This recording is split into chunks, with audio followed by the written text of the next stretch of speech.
बहुत समय पहले घने जंगल में एक चिड़िया रहती थी जिसका नाम था चिक्की। उसका सबसे अच्छा दोस्त था एक मजाकिया मेढक पन्नू। दोनों दिन भर खेलते गाते और नदी किनारे मस्ती करते। उनकी दोस्ती पूरे जंगल में मशहूर थी। भैया पन्नू, चलो आज एक नई चुनौती करते हैं, नदी पार करने की।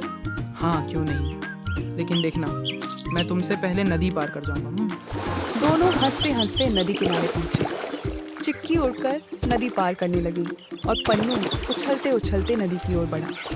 जैसे ही पन्नू ने नदी में बड़ी छलांग लगाई, अचानक तेज लहरें उठी और पन्नू पानी में गायब हो गया। अरे पन्नू भैया, तुम कहाँ चले गए? डूब तो नहीं गए? अरे नहीं चिक्की, मैं तो गंगा स्नान कर रहा हूँ। चिक्की ने राहत की सांस ली, लेकिन उसका दिल अब भी धड़क रहा था। दोनों फिर से नदी किनारे खेलने लगे। तभी अचानक नदी से एक अजीब सी आवाज आई। भैया पन्नू, ये कैसी आवाज है? मुझे नहीं पता, लगता है कोई हमारे पास छुपा है। पेड़ों की झाड़ियों से एक बड़ा अजगर बाहर निकला। उसकी लाल आंखें और लंबा शरीर देखकर चिक्की और पन्नू दोनों कांप उठे। बहुत दिनों से कुछ खाने को नहीं मिला था।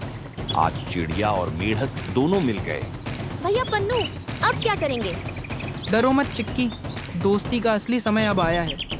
पन्नू ने तुरंत नदी किनारे की फूलों वाली झाड़ियों से बड़ी डालियां तोड़ी और उन्हें पानी पर तैराते हुए अजगर की ओर फेंक दिया। अजगर उन डालियों में उलझ गया। उसी समय चिक्की उड़कर उसकी आंखों पर चोंच मारने लगी। आह, ये छोटी चिड़िया मुझे परेशान कर रही है। अजगर गुस्से में इधर उधर लौटने लगा। मौका पाकर पन्नू और चिक्की नदी पार कर भाग गए। चलो फूलों की डाल पर खेलते हैं। पन्नू दोस्ती के लिए तैयार हो जाता है। चिक्की फूलों की डालियों पर फुर फुर फुदकने लगती है, लेकिन पन्नू जैसा ही उछला, कटीली झाड़ियों में फंस गया। भैया पन्नू, तुम्हें तो कांटे चुभ गए।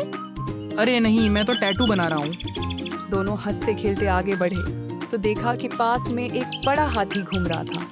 चलो पन्नू भैया, हाथी दादा से खेलते हैं। दोनों हाथी के पास पहुंचे और बोले, हाथी दादा, क्या आप हमारे साथ खेलोगे?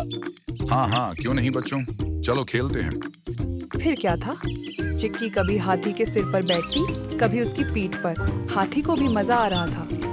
पन्नू हाथी के पैरों और सूंड के पास उछल कूद कर रहा था। तभी हाथी ने मजाक में पन्नू को अपनी सूंड से उठाकर हवा में उछाल दिया।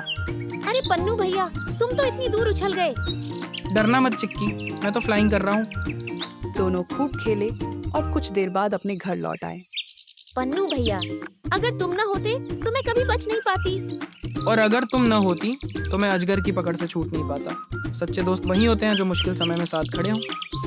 तो बच्चों, इस कहानी से हमें यही सीख मिलती है कि सच्ची दोस्ती वही होती है जिसमें एक दूसरे की मदद की जाए, चाहे हालात कितने भी कठिन क्यों ना हो। अगर आपको यह कहानी पसंद आई तो वीडियो को लाइक करें और चैनल को सब्सक्राइब करना न भूलें।